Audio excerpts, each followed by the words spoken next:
All right, so let's officially roll. Welcome, everybody, to the Lioness Sessions. We are here today with Sarah Hanahan, alto saxophonist extraordinaire, um, just such a force to be reckoned with already, quickly becoming a mainstay on the scene, um, performing with her groups, as well as I've heard the Mingus Big Band. I can't wait to share the stage with you and bring some fire. We've also had the pleasure of having her as part of the Lioness Collective. So we welcome Sarah Hanahan, and I think we're going to kick it off with some music. Yeah, let's do it. I'd All love to. right, Sarah. And also, hello everyone. Hi Lauren and Amanda, Jay. It's great to see you guys, and thank you for having me as well.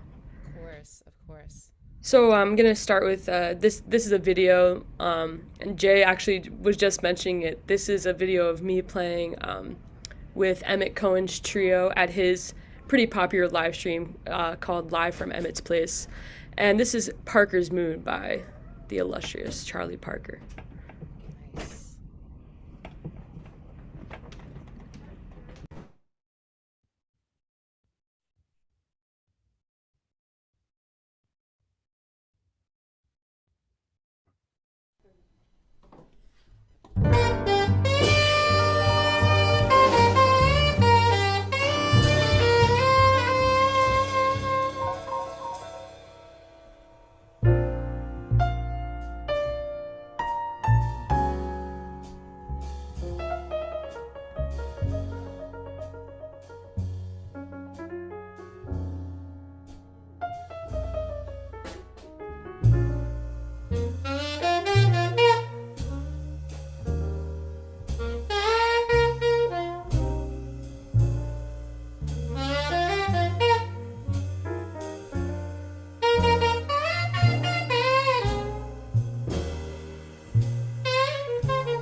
Okay, we're back, right?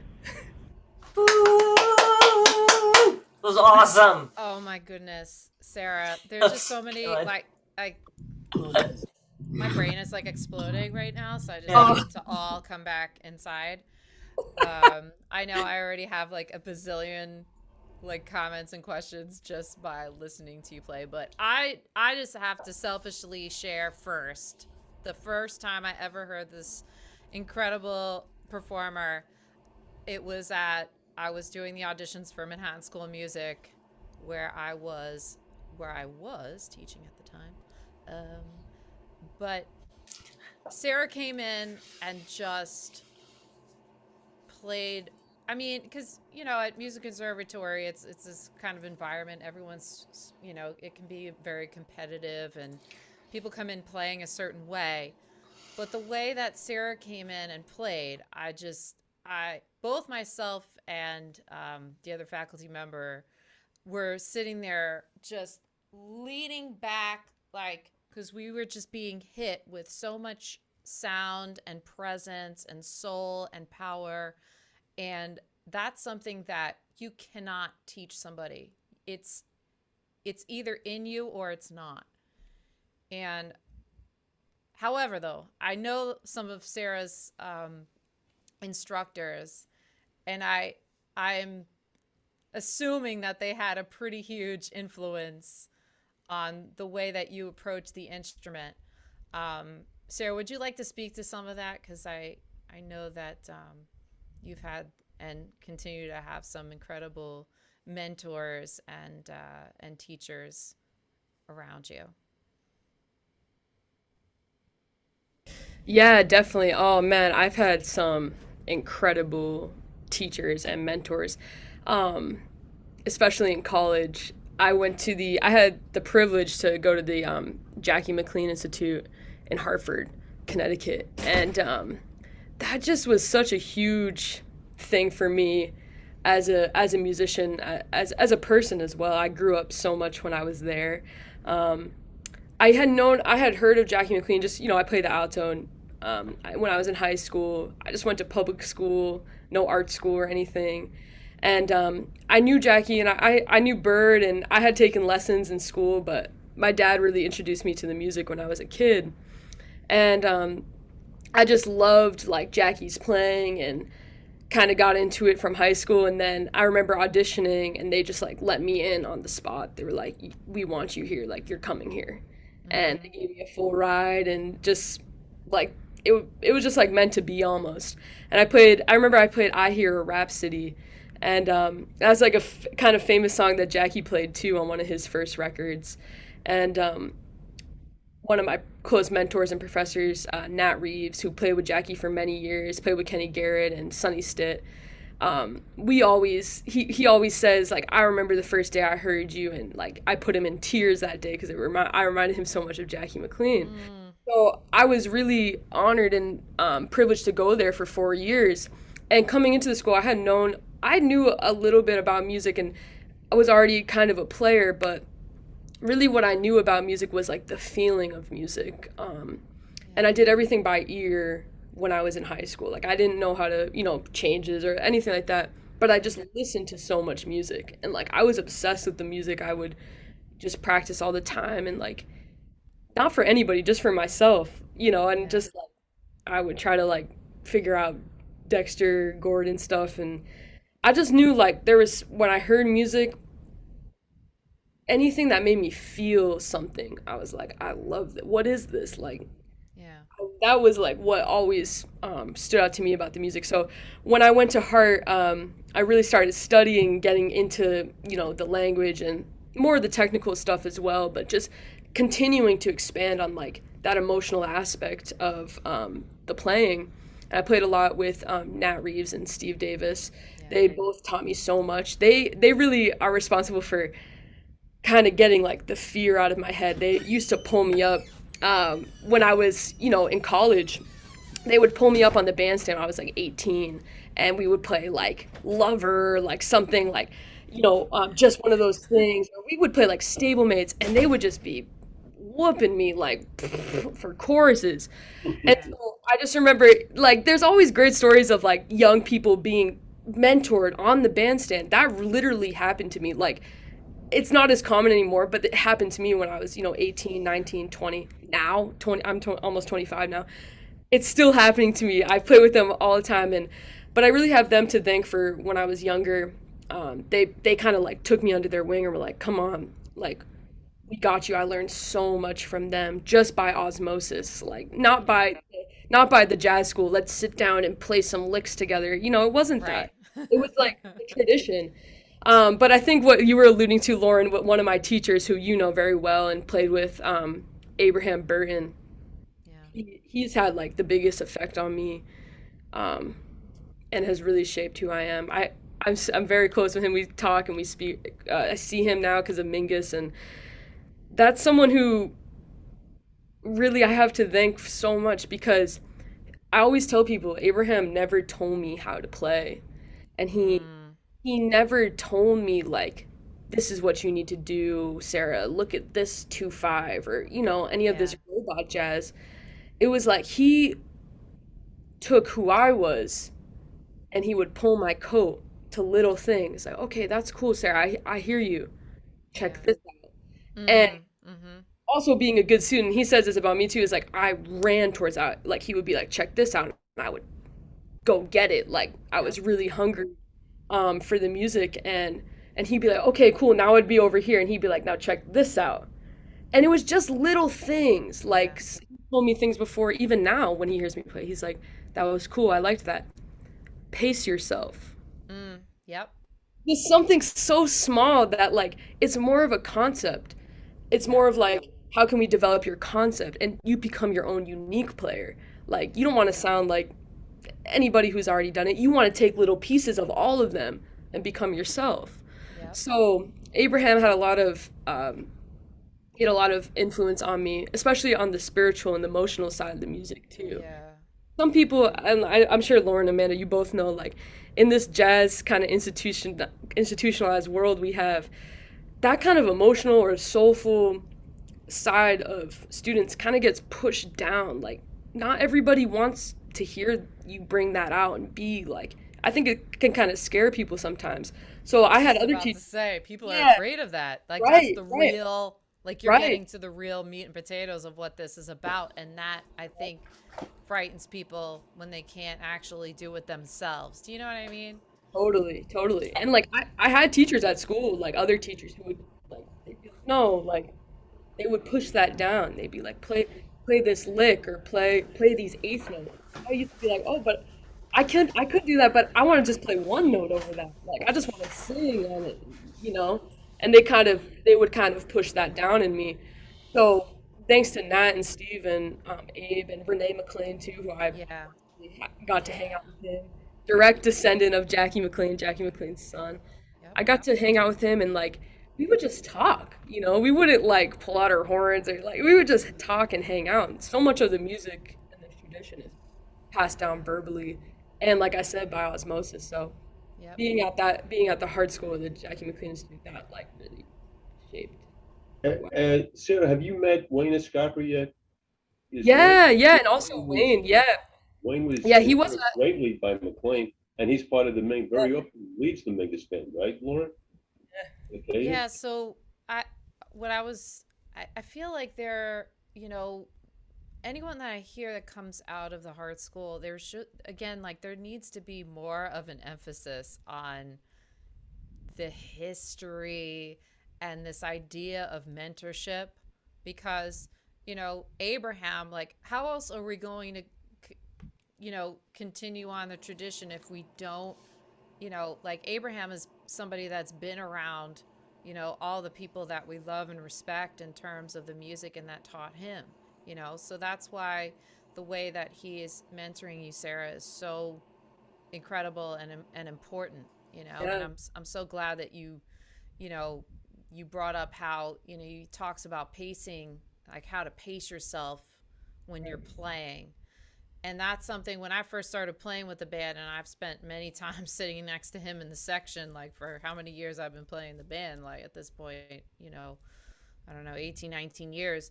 That was the first thing I noticed about him when he went to play, was that he could play whatever, it's like all this stuff, but when he knows how to take his time and develop a solo, you know, Yeah. because it's it's something that it's very easy to kind of get lost in this idea of like, oh, we study harmony and rhythm and all these things, but at the end of the day, what is it that you're trying to say, you Yeah. know Yeah. like what is it? Yeah.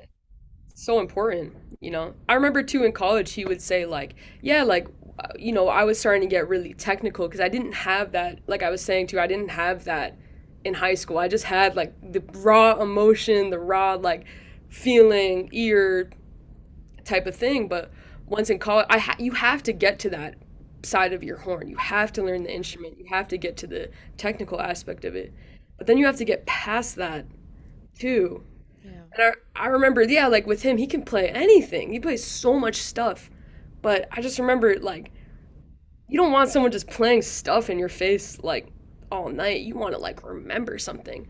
And I remember, too, him telling me, like, he'll be like, yeah, I'll have a gig and, man, like, we'll burn, like, impressions and we'll play all this stuff. But, like, the thing that people come up to me and say, like, wow, that really moved me, they'll be like, I loved the ballad.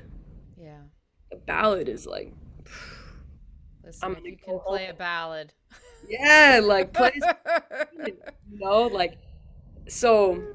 I think that always kind of kept my head like just focused on melody and focused on, Yeah. you know, it's It's great. it's very mature, as if, you're playing like you've lived all of these lives and years, and I wonder sometimes, like, if any of you believe in reincarnation, is like, are we pulling from some kind of past life, when we go to our instrument? Is that what's coming out? You know, it's kind I of would interesting things that I I would say like to kind of think about. yes, but I would say yes in a way that is what it is. Yeah. Because what we're doing, and Sarah, one of the things about your playing that really I like the cat. that's It's a thanks, nice. that's Princess Euclid. She's very needy. One of the most striking things about your playing, in my opinion, and I think Lauren would agree with me, is that you channel. It's almost it's as if the jazz family is one family, right? Like jazz musicians are a family, and our ancestors, if you will. You studied with Abe, who studied with Jackie. And what's happening is it's a never ending story, but you always quote the beginning and the middle, and you're adding the next chapter, and it flows so smoothly, and it's I think that is a lost art, because there are a lot of music schools that really like you were saying with your teachers, like, can you play that 2-5-1 lick for me? It's like Yeah. it is like, kind of taking out the whole point of it. And when you say that you started with pure emotion, and that's what it's about. Yeah, so that's one of my favorite things about your playing, really. It's just you're continuing the story, and you're continuing the legacy. Yeah, thank you so much. That means a lot. I mean, I always tell people I'm like really heavy into the lineage, which is exactly what we're talking about, or the tradition, which means, you know, from one person to the next, to the next, to the next. And yeah, like I studied with Abe and with Renee, and that's direct descendant from Jackie, and Jackie's a direct descendant from Charlie Parker, and Charlie Parker's a direct descendant from Lester Young, and so on and so on, all the way back, thousands of years in the music. But what I just think is really important, like, is, something that we should discuss as well, is in terms of education and institutionalizing jazz.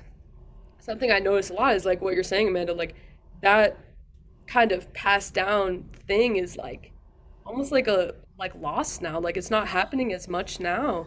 And I think I like to say we're getting farther and farther away from the source, and the source being Bird, and the source being these incredible musicians who reached a level that is sometimes unbelievable to think about, which is always unbelievable to think about. But I just think that this is something in school where, we're taught like this is what it is, square. And it's like this was learned on the streets.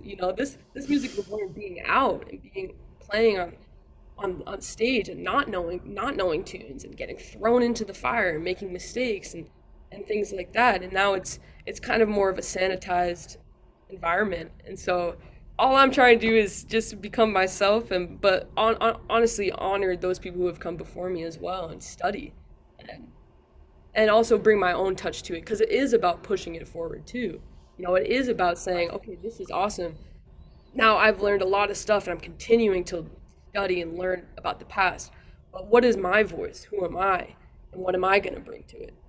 And all those guys did that too. Jackie, all of them. Cannonball, they started sounding like someone and then they developed into themselves. So I think I'm kind of just on that journey right now and also figuring out where I fit in this in 2022 and how jazz is now, not how jazz was in the 60s or before that. And so I'm a student as well, so I'm always thinking like, I know this, but I see this, and how can we connect them, and how can I be a part of that? So it's a bigger conversation, but yeah, I appreciate that, Amanda. Thank you. Oh, you're welcome. You said something there that there was an interview in the New Yorker several years back, and it really touches upon like what you just said. It was an interview with Jason Moran, the pianist, and he says in the interview, he talks kind of just how you were talking, and he says something along the lines of, well, when it's all done and I get up to the pearly gates, my ancestors are going to say, did you take care of our music? Exactly. Yeah. And it is a deep thing for me. I mean, it's a spiritual thing for me, and that doesn't always mean religion or anything. It's emotion and it's a feeling. I remember meeting Dee Dee Bridgewater the first time, who was someone I'm really close with, one of my mentors, and but meeting her the first time, and she had heard me play.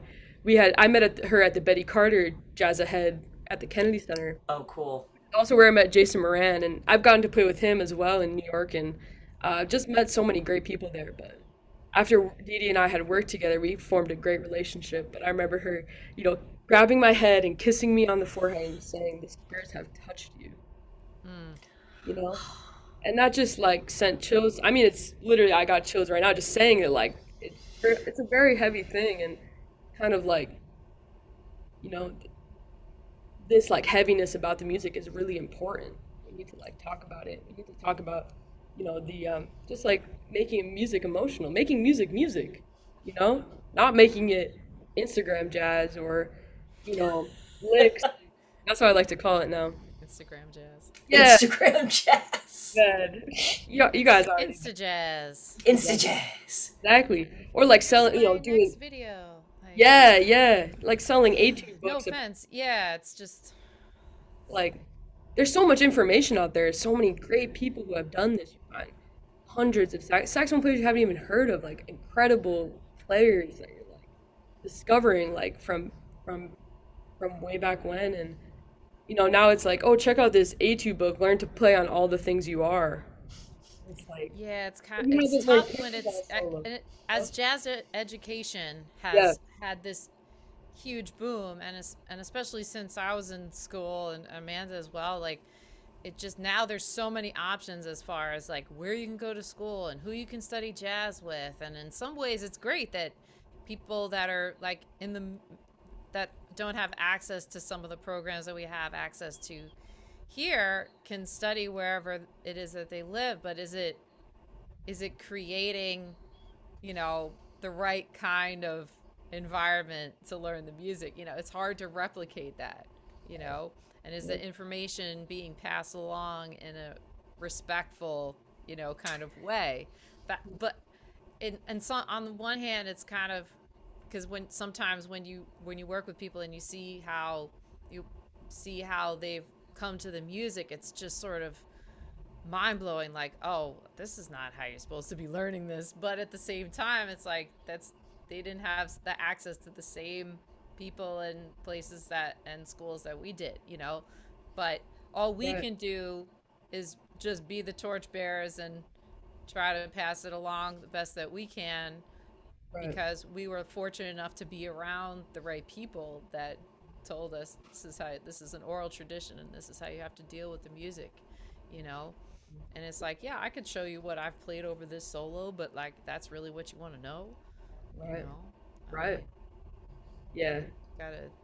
gotta dig a little bit, you know, find Oh. your own sound, and you certainly are on the road doing that. Thank So speaking of being on the road, Sarah, I know you're playing with lots of different groups and artists. Would you like to talk about any projects that you're currently involved with?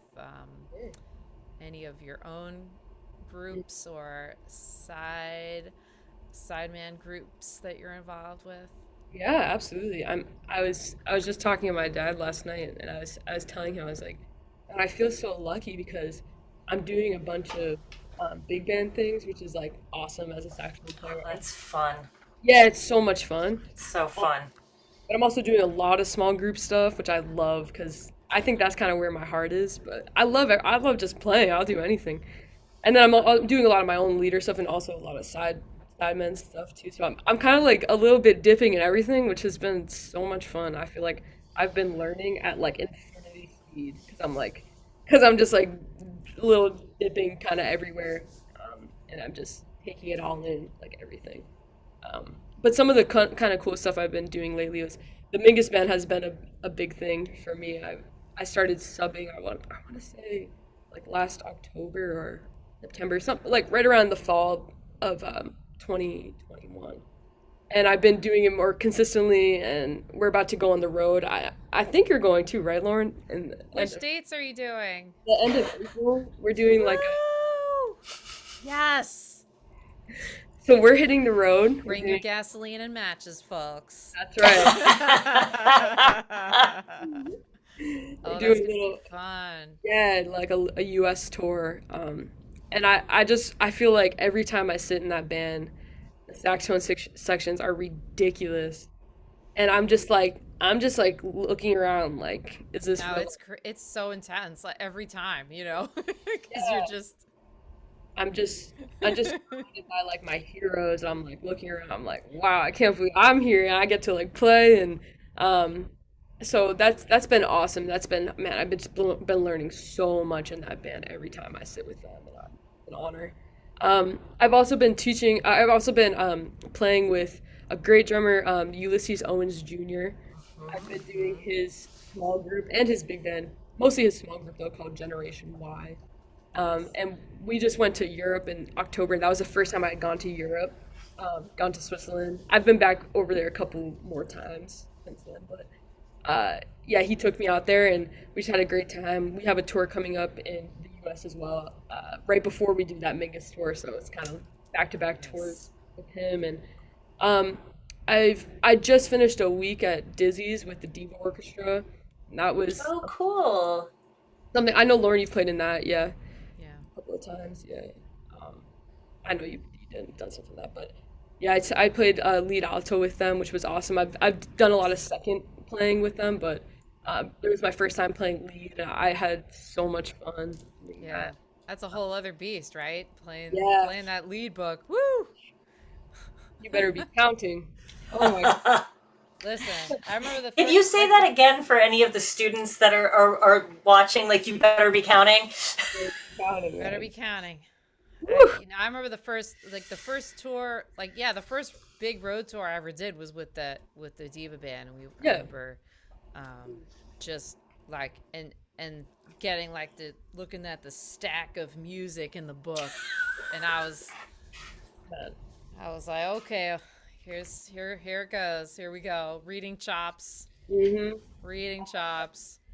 Yeah. but cutting your teeth, that's the thing about and like you said, is like playing in big bands, and I mean small group is great, it's just the big band thing though,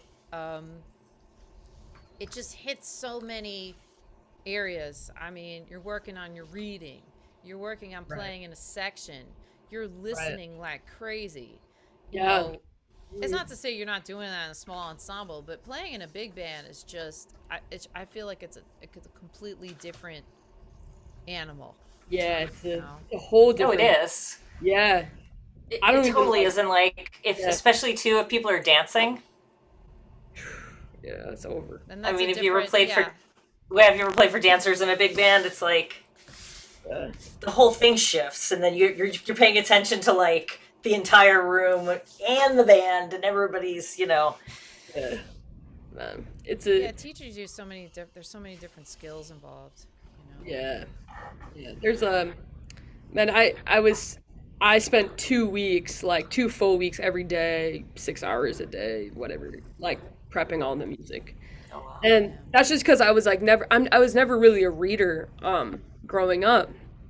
And then like, eventually, as we all know, you have to read because you're gonna be on gigs. So I only knew, and I always tell my dad this. My dad's a drummer. I'm like, how could a drummer's kid not be able to read? Like this is but I had to work on it, and the only way to work on reading is just literally doing it. Like, so now I've gone to a point where I'm like, okay, I can read now. But there also sometimes, I don't know if you guys have experienced this, but like if I get a little nervous or even like a little distracted or something, my reading like goes out the window. So for this gig, I knew it was my first time playing lead, and I was feeling a little like, amped up about it. And I was like, just to make sure I'm really comfortable on all the music. So even if my head does go somewhere for a second, I know the music so well that I'm gonna come in, and like I'm just gonna be, and that's what ended up happening. I just had really studied the music, and so um, now like when we hit it, I was just really comfortable and like having a good time, not kind of like nervous. But the big band stuff, yeah, it's a totally different beast, and like the blowing aspect, like when I get to solo, I'm like, yeah, like this is fun. This is like the easy part. This is like whatever. I don't care. Like, it's like that's just like the fun part. You get to stand up and blow, but then it's all about like the pages and kind of checking that out. So, yeah, I've just been learning so much about, like you said, everything: listening, time, phrasing.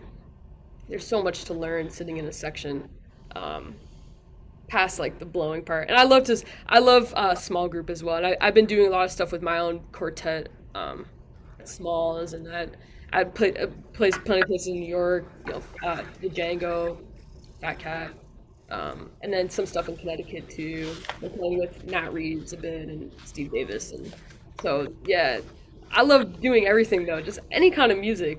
I don't know if you guys feel the same way. That's probably like one you like preference, but um, man, it all just makes you better. It all just is like every learning. every kind of gig, every genre, whatever it is, it's like I mean, unless it's something I despise, which I don't think I really despise anything. It's kind of a strong word. Um, there are lessons to be learned in any musical situation that you're in. Yeah. Even if you feel like the music isn't complicated, there's always something to learn in that situation, and it could be something that's maybe not, non-musical. Right. But I always tell my students, like, be as open as possible to any gig that comes your way. You Yeah. know, don't say, "Oh, I don't want to do this because." And Sarah, you brought up a great point. You said, you admittedly said, "Okay, I'm not the best reader. It's something I had to work on." Exactly. Because you love playing music, Right. and being able to read music is an important part of respecting the music and the tradition. So you put the time and the work into it, and it's paying off, So it should be a shining example to people that, oh, I can't do this or I can't do that. I mean, it's okay to say I'm not the best at, I had this conversation earlier today. I was doing an interview about the great baritone player Harry Carney, and Yeah. the gentleman who interviewed me said, "So Lauren, can you circular breathe?" And I said, "No."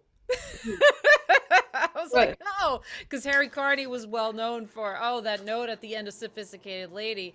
He always Right. Oh. breathed that, right? Yeah. But Right. I was like, listen, there's other things I'm better at. I've tried, I've worked on it, but it's just not something that's in my arsenal, and that's okay. I'm all right with that. Yeah. But I've certainly, you know, there are things that sometimes you're just not. It's, it's important to say you're going to try to work on something, Yeah, But now the seeds absolutely. planted in my head, and I'm like, I'm gonna have to learn how to do it finally. Yeah.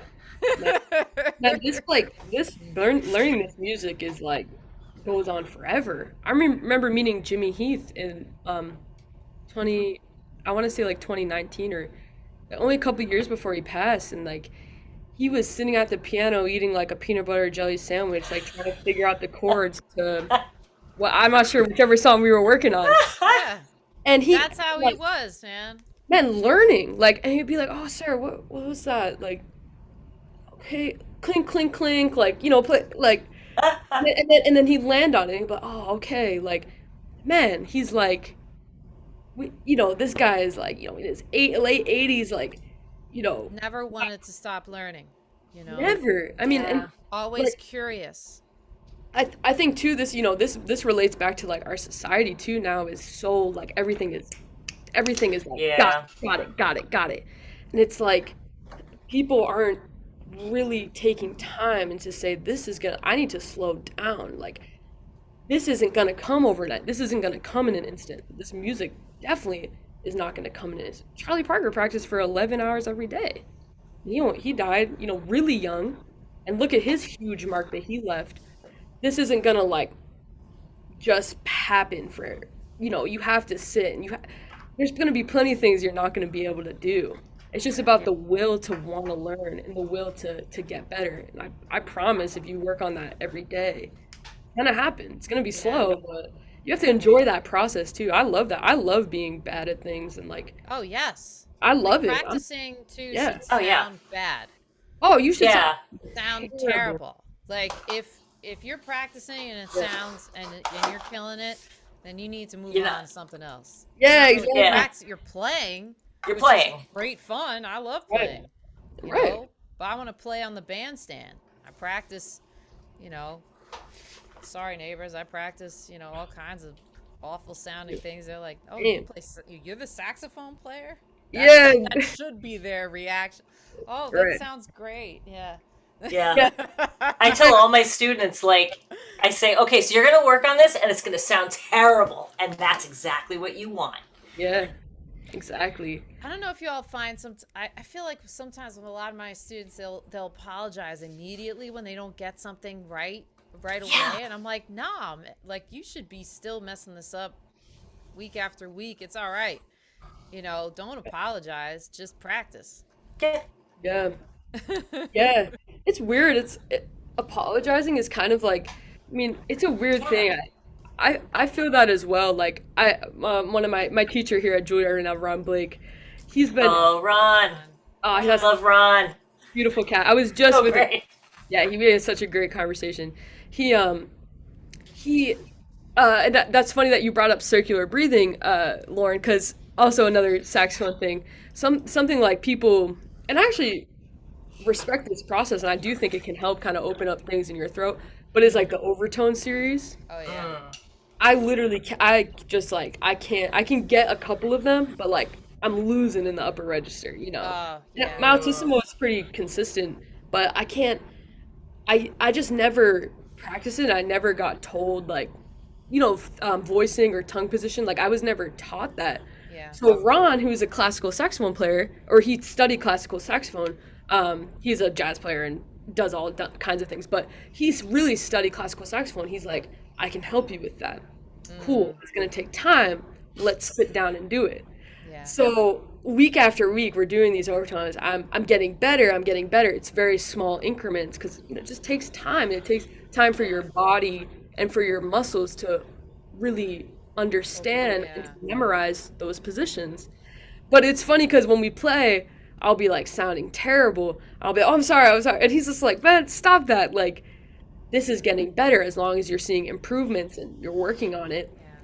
There's no need. I mean, if we were to apologize every time I played a wrong note or something, it would be like every time I played, I just wonder if it's just in general our society's obsession with perfection, Definitely. Definitely. Because I just find that it's become more and more of a thing, and I'm like, you're wasting a lot of time apologizing. Stop wasting time and just go for it, and it's all good one way or the other. You get it, awesome. If you don't, that's great too. you Yeah. know, As long as your integrity is there and you're consistent, like, being Yeah. yeah, consistent, consistent. you As know, long as long shoot, it might get worse before it gets better. That's I know like learning the flute. oftentimes, yes. The flute too, and If, I remember studying with flute players too, and they were like, yo, you're once you start getting into it, you're actually gonna start sounding a lot worse because you have to learn the correct way of playing. Before yeah, you kind of were just getting on it when it sounded okay, but now let's take a step back and let's learn correctly how to do this.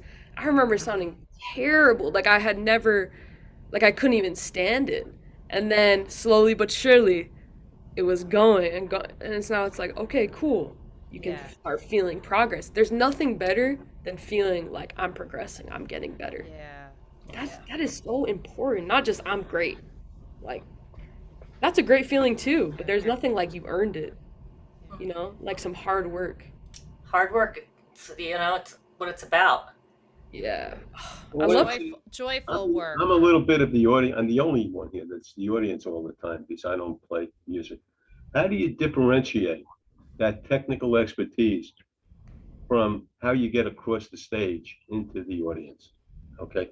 I know I've seen a lot of jazz sets and I could watch very technically competent musicians, but there aren't a lot that cross over into the audience. And even just watching your Parker's move before, I could see that you cross over into the audience, and I would be very stimulated by that. But where you go and you learn all the technique, but how do you get to that other thing, which is how do you make the audience Sure. respond to your music? That's a great question. Thank you, Jay. Um, I mean, we can all like I'm sure I have a different perspective than Lauren and then Amanda, but for me, I mean, it's still something I'm like totally working on, and I care about I care to like the reason I like playing music. The reason I play music is to share my gift, and I want people to come to my show, and even if they were having a terrible day, go home and be like, man, I feel warm.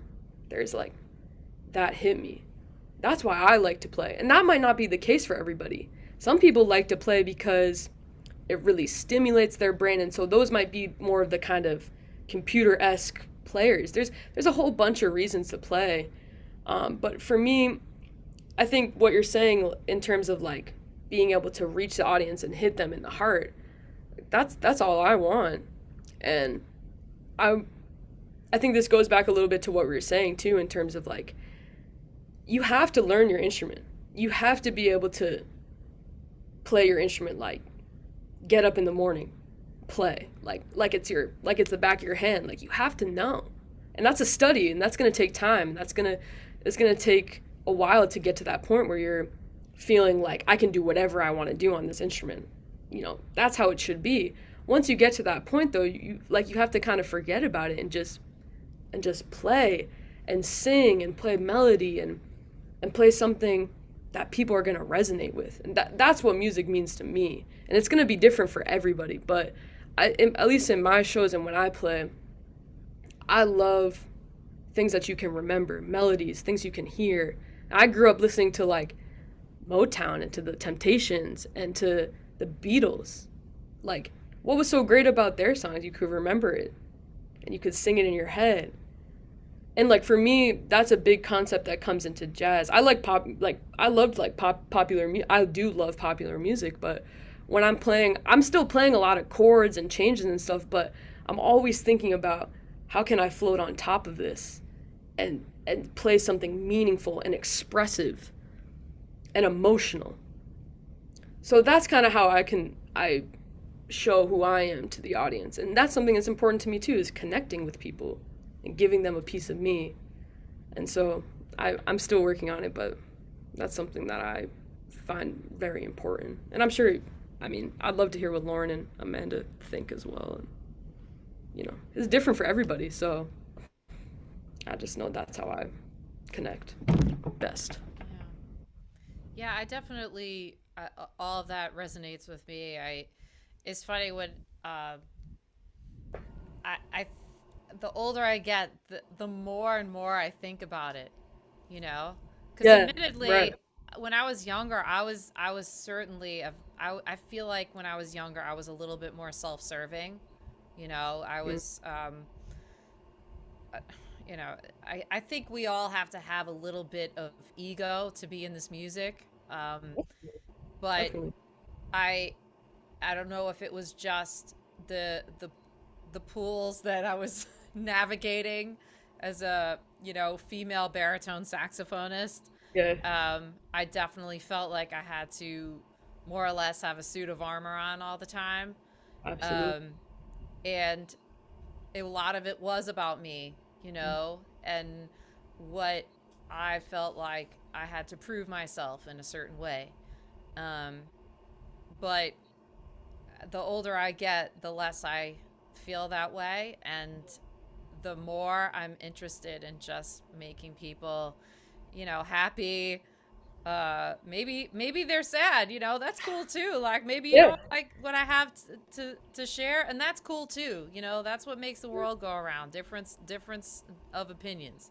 You right. know, it's all it's all good if you didn't like it. If you did, Yeah, it's, you know, cool. just can I affect your mood one way or the other, you Yeah, know? Maybe you want to be dark. That's cool. Go yeah, be dark. You yeah, know, but I hope in general I do try to be more on the positive side in terms of I want people to forget about, you know, say they had a bad day at work and they just want to relax and listen to some music, you know. yeah. I Hmm. definitely that's something that I think about, you know, Yeah, when I'm definitely. I think too also being in this situation with COVID, and for so long we weren't able to share our music with an actual physical audience, and now that we're finally getting back to that, I think we're more conscious of that now than ever, Yeah. you know, Mhm. Oh yeah. is Yeah, the connection, like you were saying, the connection with the audience, and yeah. you know, Uh-huh. also feeding off of their energy. Yeah, You know, when they're yeah. into it one way or the other, that always has an effect on how I play, you Sure. know, and how I Yeah, interact with my band. of course. It's important to note too, like it's not necessarily about caring. It's not caring about what the audience thinks or if they like it or if they don't like it. Like you said, like cool. If you like it, great. That's awesome. I love that. If you don't, that's okay too. I respect you. Yeah, There's a yeah. lot of things I don't like and that I do like. You know, everyone has their own opinion. As an artist, it's about being honest. Mm, It's about being you. And I always think too, like when I go hear music that I don't really like, if the artist and the band is doing it at a high level and they're pouring their hearts into it, I might walk away being like, I didn't like that, but I respect it. yeah, You know what I yeah. mean? Like, I Like you can't respect argue with it. You know what I mean? you're pouring your Yeah, heart into it. Might be like, Yeah. who knows, EDM or man, I don't even know. It might be like you might be like tight roping or something. I don't even know. You could be doing anything, jump rope, whatever, like just doing any type of activity or it might not be something I'm into, but man, if I see that you're at 100% and you've put your time into it and you're pouring your heart into it, like I gotta respect that. Yeah. You know what I yeah, mean? So that's kind of like what I'm always thinking on the stage. Like I've put a lot of time into my horn. I'm still putting time into it. Now I'm just gonna play what I like and passionately with people on the bandstand who I connect with musically and personally as well, like my friends and mentors and we're just gonna play our hearts out. I always tell like the audience too. I remember the first tour I went with Ulysses in Switzerland. Every set he would be like, introduce the band, talk a little bit, do what he does on the mic, and then he'd be like, "We hope you enjoy. We're gonna play this song, and we're gonna continue to play our absolute hearts out for you." I mm, remember the first time he said that, I was like, yeah, "Now I say That's it on." beautiful. Yeah, it's amazing because that's exactly what we're doing. That's exactly what I'm Mhm. doing. You know what I mean? Like I'm doing that every time I pick up the horn. I just try to think like if this was my last gig because you really never know. yeah. You just never know. Like if No this is my last guarantees. time, at least I put everything out there. And that doesn't mean like playing a bunch of stuff or whatever. It just means being honest. Yeah. That's it. You know, the last gig that Lauren and I did for About the Swing before COVID, Jay, you were there. Thank you for that. It was Yeah. just that. I thought those things, all the stuff you're saying, Yeah. and Wayne was on the gig, Wayne Escoffrey. Hmm. So I'm just going to back up just a little bit because of some of the things you said. You and I come from similar backgrounds because you're part of the whole Jackie thing, right? Right. And so, like, I came up with Jimmy Green and Wayne Escoffrey. Like, we were in high school together and played That's together. right. Oh, the Twin Towers. The Twin Towers, Yeah, Right. which I can't believe I didn't know until like last month that they were a day apart in age. I've known them for over 30 years, and like I didn't know that's why he called them that. And but Steve Davis, like I remember going to sessions and Steve Davis being there and being like super supportive, just like you talked about. Yeah, yeah, You know, absolutely. and just how DVD. positive he was, and what you said, like if this is my last gig, I thought the same exact thing at Katana, Lauren, when we were playing. And it was kind of fitting that Wayne was on the gig because Wayne and I have been playing together since 1990. Mhm. Yeah, you can do the math. But and you know, Lauren and I have been playing for over 20 years too. And like this gig happened and we're just like, and everybody's like, "Hi, I love you, don't touch me." You know. And right. Right. you know, and we're up Elbow there. bumping.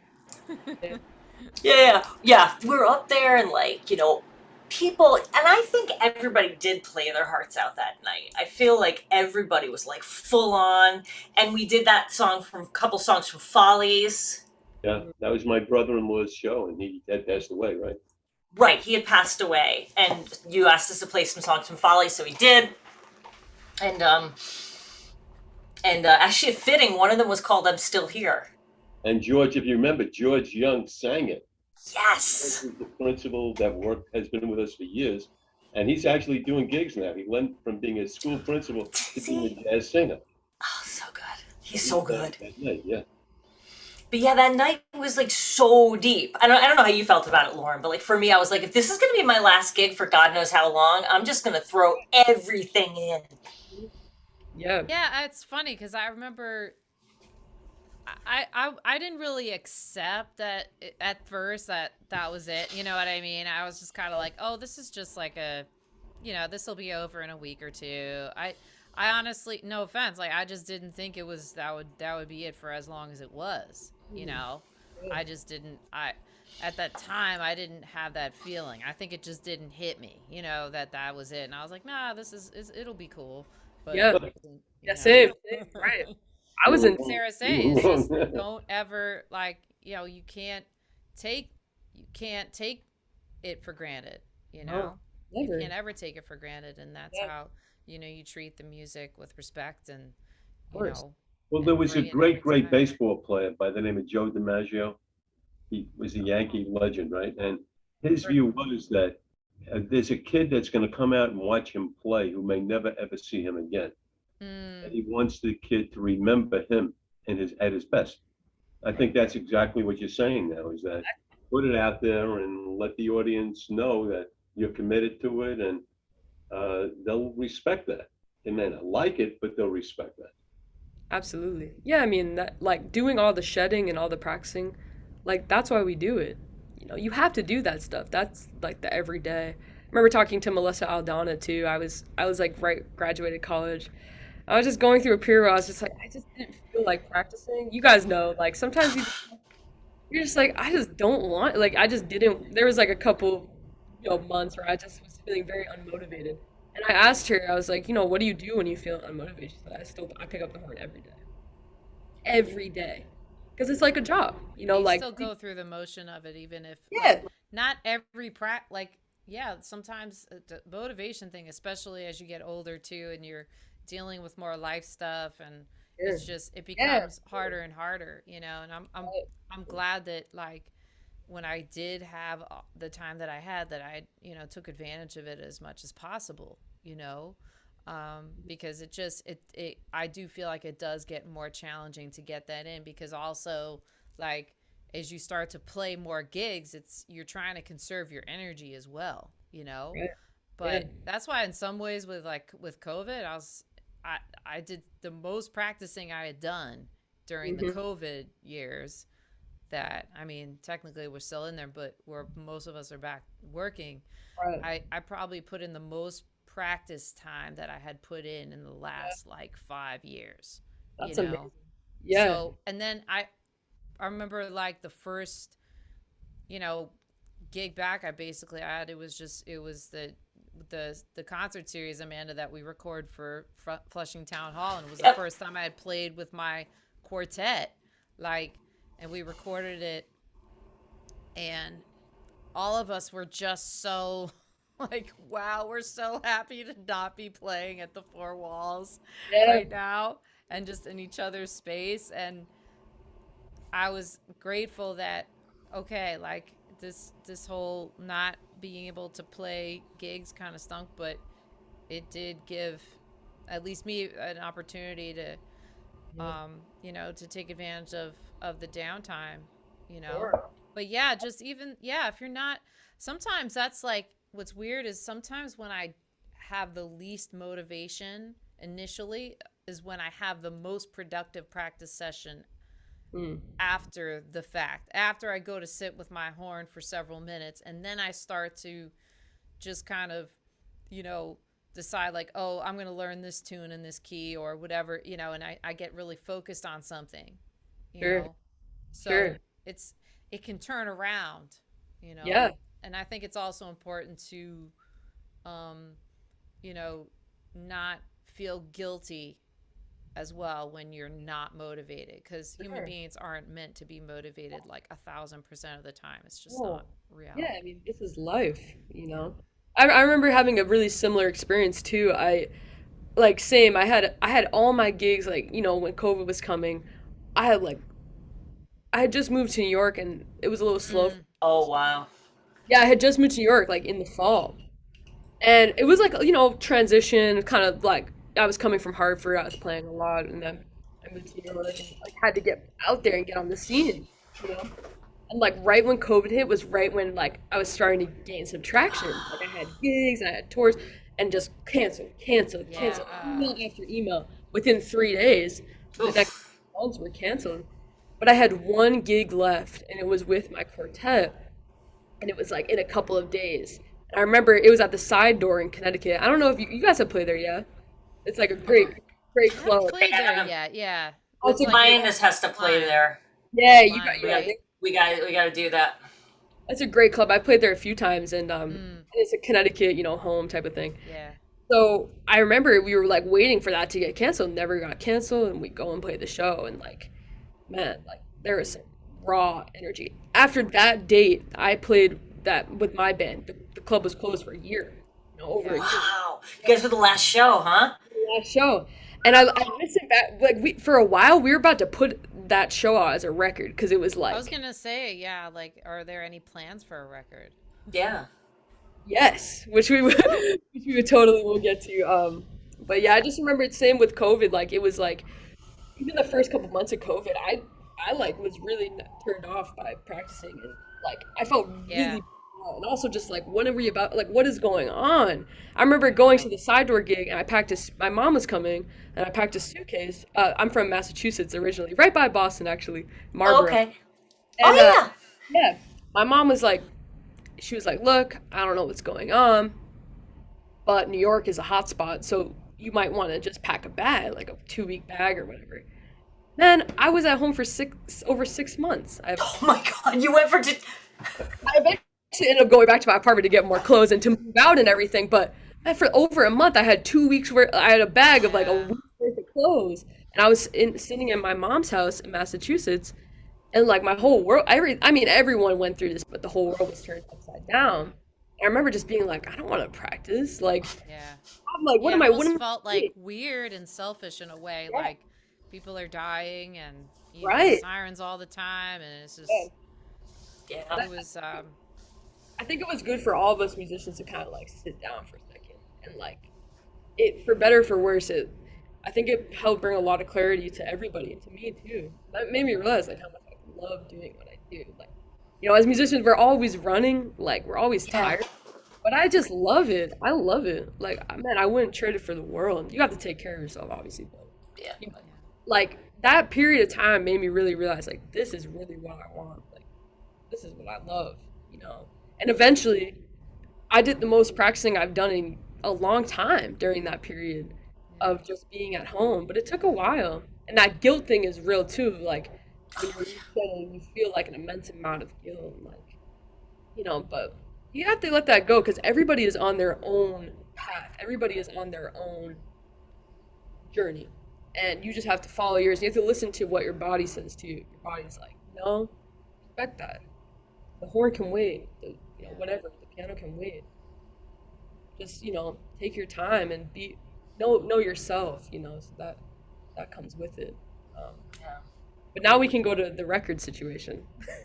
Yeah, so before we wrap up our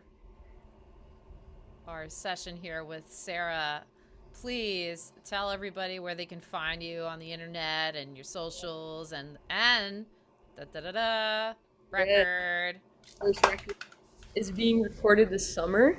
Nice. I'm really excited. I can't let out too many details, but I'll be working with some mentors. It will be an insane little personnel on there. Ooh, can't wait. And I'm really looking forward to be a lot of all my music. And I've been kind of waiting to do the big release, and I'm turning 25 in May. I just feel like this is my year. Like 25, it's a good one, good number. Introducing Sarah Hanahan, I'm ready to drop. So I love it. Yeah, I'm really excited. So that's coming out and will be everywhere. But if you want to get in contact with me, please, message me on Facebook or Instagram, just at Sarah Hanahan. I'd love to talk with people, and if you want to find me, go to my website, sarahhanahan.com. It has all my upcoming performances and anything we got going on. And thank you guys so much for having me. Nice meeting you, Sarah. Sarah, it's been such a pleasure Really spending great. the last hour and change speaking with you. We're all appreciative of your time and your talents, and we look forward to much more music coming from you. And we'd officially like to thank everybody for coming and joining us this afternoon. This is the Lioness Sessions in conjunction with About the Swing.